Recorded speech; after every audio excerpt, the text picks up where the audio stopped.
Welcome back to The Ritual of Reading, a podcast where books and life quietly intertwine. Today's episode is a meditation on two of the most soul-nourishing practices I know: reading and gardening. One works the mind, the other the hands, but both in their own way tend the spirit. As we move through the heart of July, I invite you to pause with me and reflect on how these seemingly solitary pursuits, books and gardens, can anchor us, restore us, and gently shape the way we live.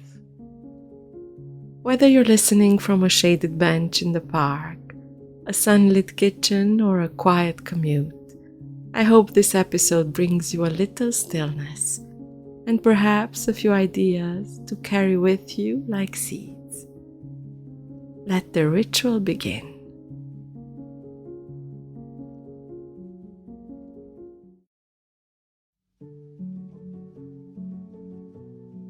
Reading and gardening, two passions that seem to meet in the land of presence. Both require patience. Both reward quiet attention.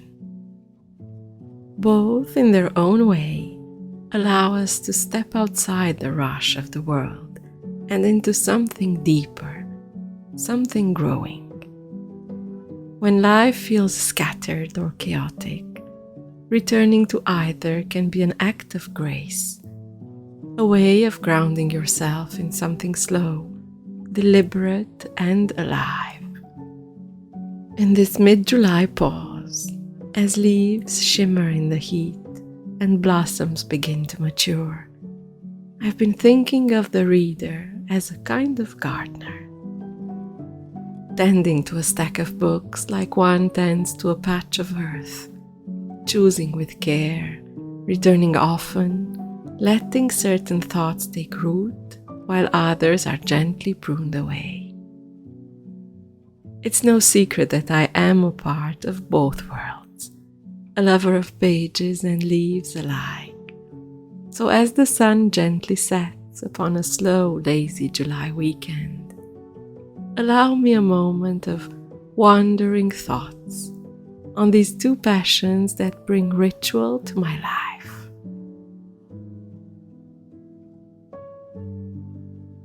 Gardening gets us out of our heads, into our bodies, into the dirt. Reading, by contrast, draws us inward, into thought, imagination, language.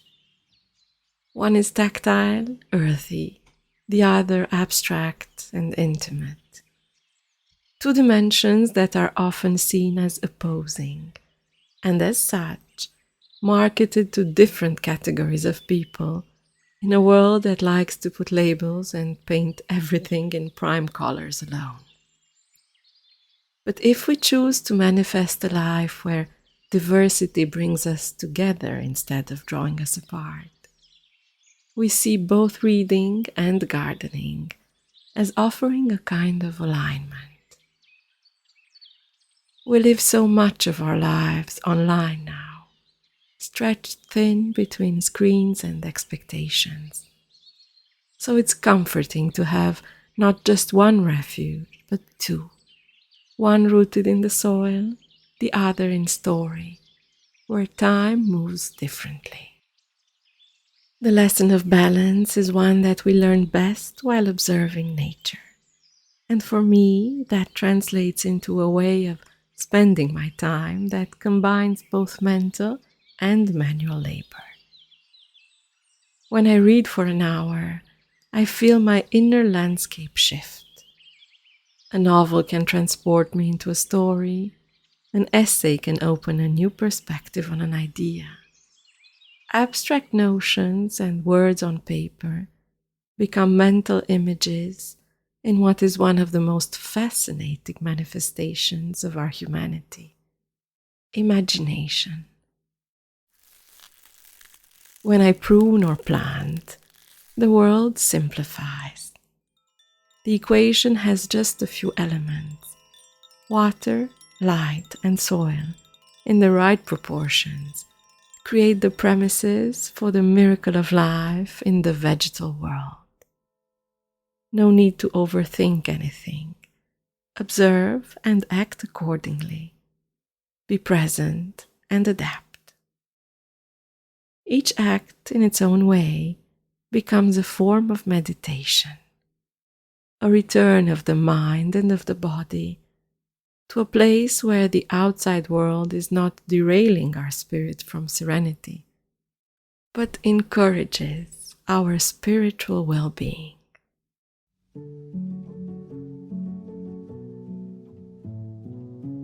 Planting a seed is a small act of faith. So is opening the first page of a book. In both cases, we commit to something we can't yet see fully.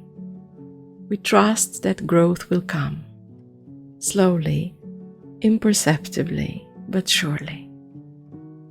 We don't always know where a book will take us, or whether a garden will bloom as we imagined. But we begin anyway. We show up, we return to the same plot, the same pages. We adjust and we wait. There is something deeply comforting about that rhythm. In a world obsessed with outcomes, both reading and gardening teach us to stay with the process, to find joy not only in the harvest, but in the tending. Each book we choose is a seed of possibility. Some we plant knowing exactly what we hope to grow. A classic we've always meant to read, a novel tied to the season, a new release that we've been waiting for. Others surprise us, seeds that find us rather than the other way around, through conversations, friendly recommendations, or simply idle browsing. We water these seeds with time, a chapter in the morning light, a page or two before sleep. We make notes on pretty stickers, capture sentences in our journal, and over time, we begin to see connections, ideas rising like vines and curling towards the sun. And sometimes we weed. We abandon a book that no longer speaks to us.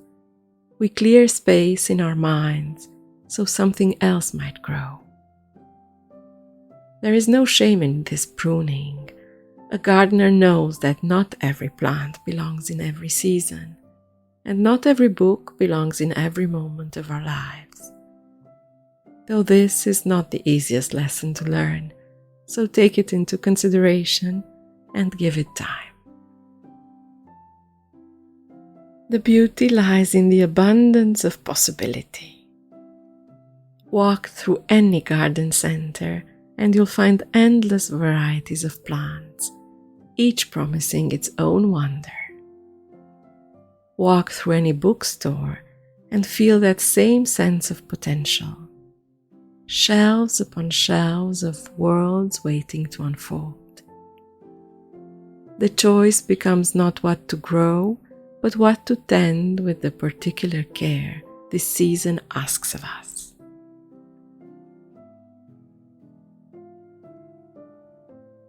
Though we often share them with kindred spirits, both reading and gardening begin in solitude. They teach us how to be alone, not in a lonely way, but in a rooted, present way. These are not loud activities. They don't clamor for attention. They invite you to listen, to the rustle of leaves, to the turn of a phrase. And in that stillness, something in us strengthens. When we garden or read regularly, we grow more anchored, and from that place of inner balance, we're more able to offer warmth, attention, and presence to the people around us. A garden can be shared, A bouquet offered, a harvest gifted. A book can be passed on, its pages already softened by someone else's hands. These quiet acts of connection start in solitude, but blossom outward. In my own life, I've found that the books that move me most deeply are the ones I want to press into friends' hands to say, "This reminded me of you," or "I couldn't stop thinking about you while reading this." Similarly, the flowers that bloom most beautifully in my garden are the ones I find myself cutting for others, not because I love them less, but because joy multiplies when shared. There's something sacred about recommending a book to someone who might need its particular medicine, or about arriving at a friend's door with herbs from your garden still damp with morning dew. These small offerings carry the weight of our attention, the time we've spent in quiet communion with growth. Even our solitary moments with books and plants become richer when we know we're part of a larger community of tenders. The woman reading on the park bench, the neighbor watering their windowsill herbs, the stranger in the bookstore running their finger along spines. We are all engaged in the same essential work of cultivation, even when we're alone.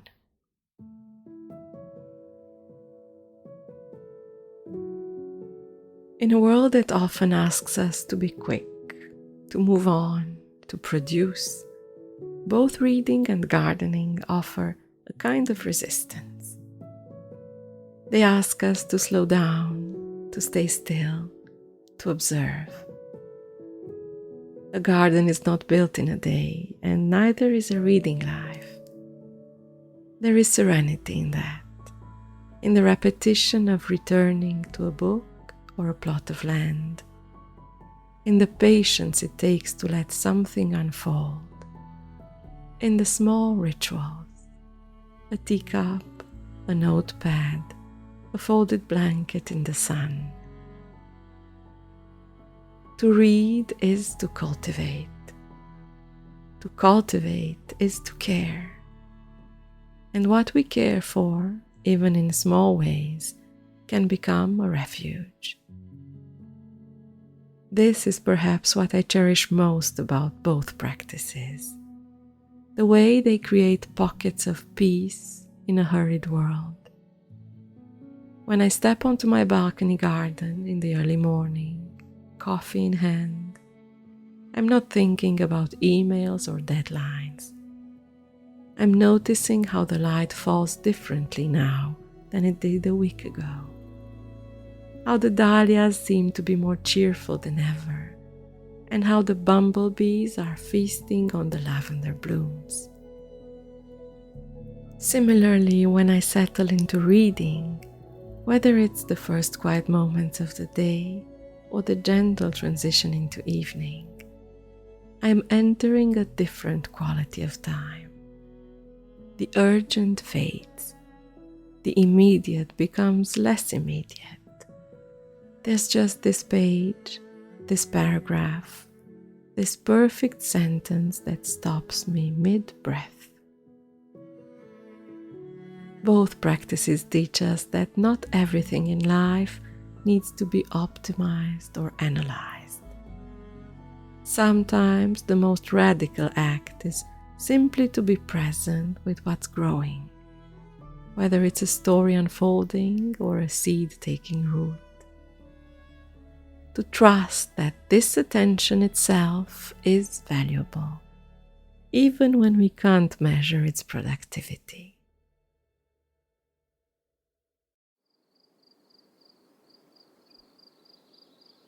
This month I've filled my days with books that evoke the gentleness and mystery of gardens.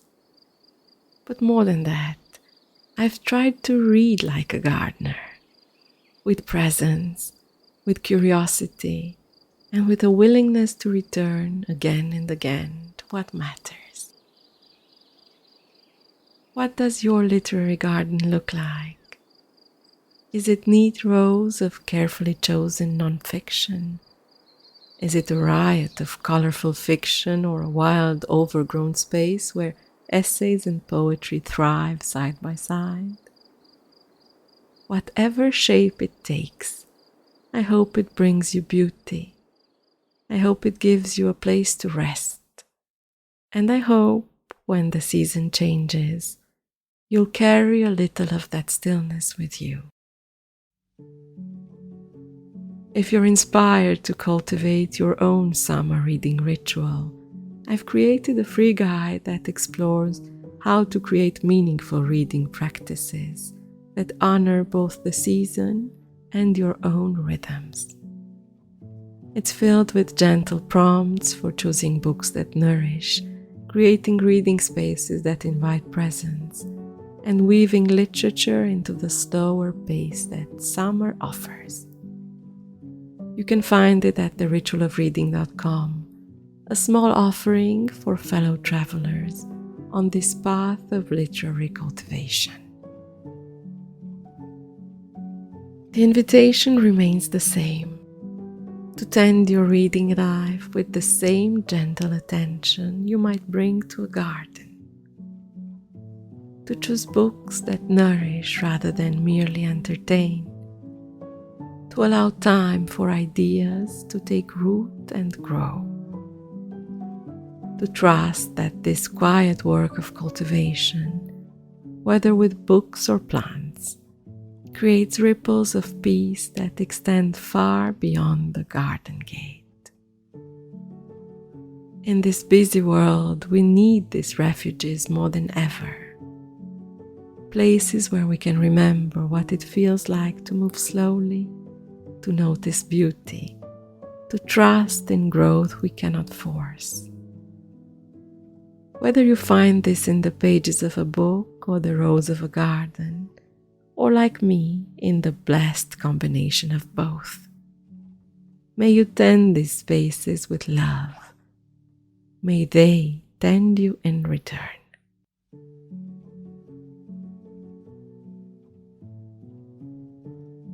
Until next time, enjoy your reading and your rituals.